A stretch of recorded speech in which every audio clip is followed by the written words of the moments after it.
Dahil pag oras na napatunayan namin na kayong dalawa nagsisinungaling, pakukulong ka namin.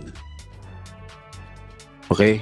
Yung dalawang amo, yung mag-asawa nung araw, yan ang lansya ng mukha kay Bonita Baran. Nasintensyahan yun.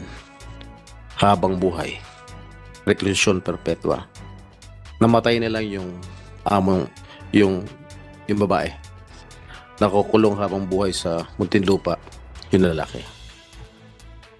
Pag kayo nagsinungaling dito, ganun din mapupuntahan ninyo. At seryoso ko rito. Seryoso ko rito sa kaso nito. Kaya nagkaroon ng batas kasambahay dahil kay Bonita Baran. Dahil sa pagmamalabis, pagmamaltrato sa kasambahay. Okay, magsinungaling. Ngayon pa lang, parang sa akin pakiwari, parang sisinungaling na kayo. Magkakaroon pa tayo isang pandinig, isa, dalawa pandinig, ay, kung gugustuhin ni Senator Tolentino. Dali mo yung mga anak mo. O isang anak mo na hindi minor de edad. At yung ibang witnesses, yung si Senator Tolentino, yung Dodong, para malaman natin kung katotohanan. I'm warning you guys, both of you. Kahit magagaling mga abogado mo, kahit magagaling sila, kumuha ka ng pinakamahal na abogado, pinakamagaling na abogado, pero pag nagsisinungaling kayong dalawa, pakukulo ko kayo. Maniwala kayo. Eh, tumatabingi yung ilong mo yun dito sa larawan dito sa bungo. Ikaw ba inuntog din sa ilong o sinuntok sa ilong, hinataw? Ano nangyari diyan? Sununtok po. Suntok lang 'yan. Opo. Sino sumuntok? Yung pong babae. Eto sa kaliwang pisngi, may tinuturo din si Dr. Kabungkal, may araw dito, hindi mo naman nakikita. Sa kaliwang pisngi, ano ang ginawa sa'yo? Medyo lubog nga ang pisngi mo ngayon. Ayan, tama, yung hinahawakan mo. Yung pong suntok po nila ako.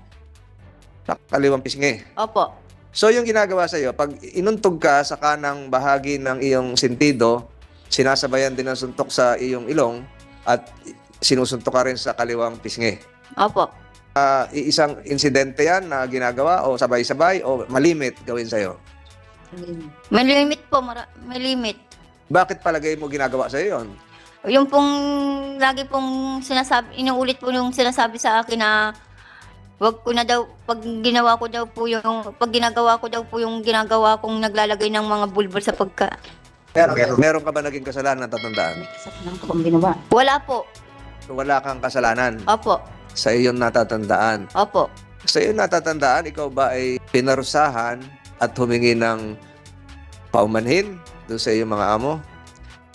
Wala po. Kailan ba nagsimula ito? 2017 ka nagsimula magtrabaho. Doktor, ito bang mga araw na pinapakita mo sa bungo ay dulot ng isang insidente o maraming insidente na nagdulot ng deformities ng kanyang nose bridge, ng kanyang sentido, kasi lubog na yung kaliwang pisngi.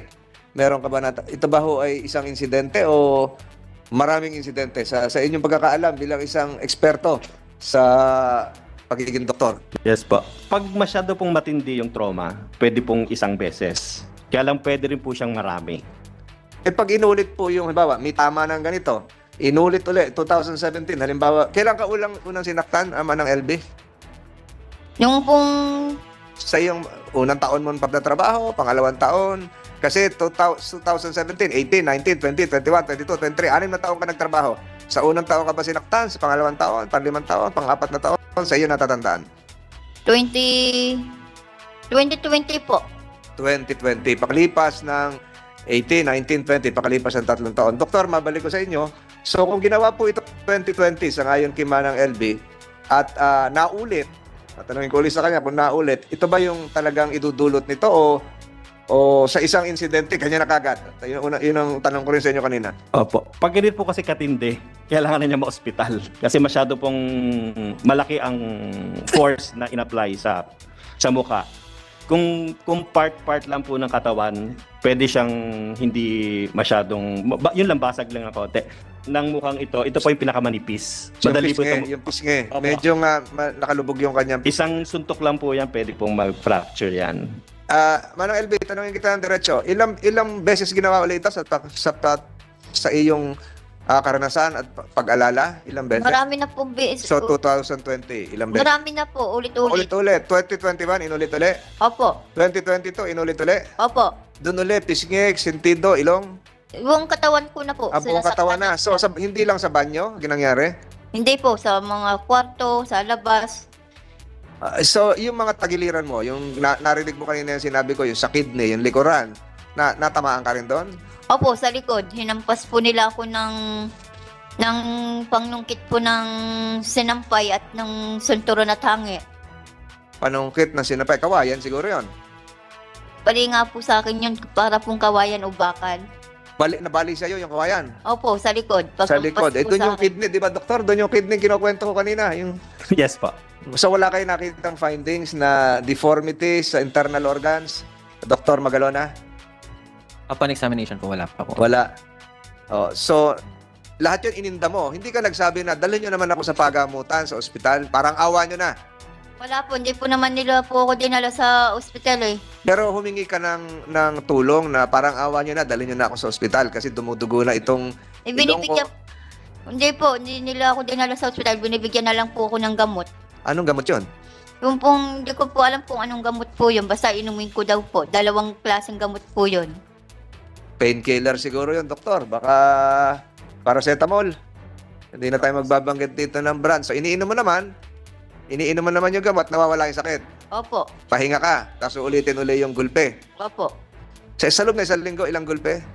Ulit-ulit nga po marami, di ko na po tanda. Basta po ulit-ulit nila ako sinasaktan. Hindi ka hiyaw, hindi ka sumisigaw, marinig ng kapitbahay, marinig ng mga kasama sa bahay. Pag sumigaw daw po ako, lalo po ako, wala daw po makakarinig. Kasi yung isang nabanggit mo kanina, pinalo ka noong pangsabit sa sampayan. Eh, yung Opo. mga ganong pansabit sa sampayan, nasa labas yon. Opo, Nasa labas yun sa sampayan, sa bilaran. opo. So, ibig sabihin, nasa labas ka nung sinaktan. At pag nasa labas ka sinaktan, marami makakarinig. Eh, pag nagasigaw po ako, sinasaway po nila ako, wag daw po ako sumigaw, wag daw po ako maingay. Ano yun, tinatakluban ka ng kamay sa iyong bibig? Inampas-hampas lang po nila ako, wag lang daw po ako magsigaw-sigaw. Diba, pwede bang hampasin ka ng hindi ka sumisigaw ng aray? Pag nagsasalita po ako, tuloy-tuloy po nila ako sinasaktan. Nagamot niyo ba siya dati? Noong 2019, 2020, 2021, 2022? 2019, hindi po, Your Honor. Bakit? Kasi po Kahit hanggang ngayon lang 2023 siya balak pagamot. siya, Ipagamot. siya po nagsabi sa akin, Your Honor, nung paalis po ako, sabi niya, ate, pag ipa-check up mo na lang ako at ipagamot mo ako para gusto ko uli magtrabaho. Yung po sabi niya sa akin, Your Honor, sige kako at luluwas kami bukas, Your Honor, kako po.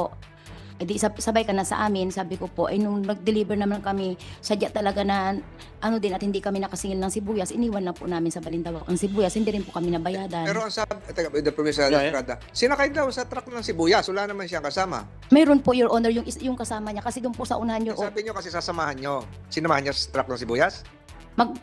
magkakasama po kami, Your Honor, na lumuwas.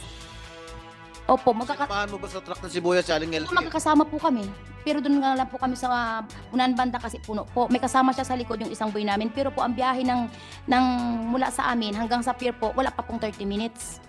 Tapos sa barko po, open po yun. Pwede po silang bumaba, pwede silang gumala, pwede silang umakit sa taas. Masyado makakagala kasi bulag na nga eh. May kasama po siya, Your Honor, yung isang boy po namin. Eh sabi nila, dito na lang kami ate, upo na lang kami dito. Pero nakataas po yun. Tapos pagdating po sa Batangas, Your Honor, kunting oras lang din po, apartment na rin po ng anak ko, tinitirhan na din po. No further questions, Mr. Chair. It's due to the Committee has latest of the hour, and I urge this committee under your stewardship to conduct another hearing together with the presence of, if we can invite Dodong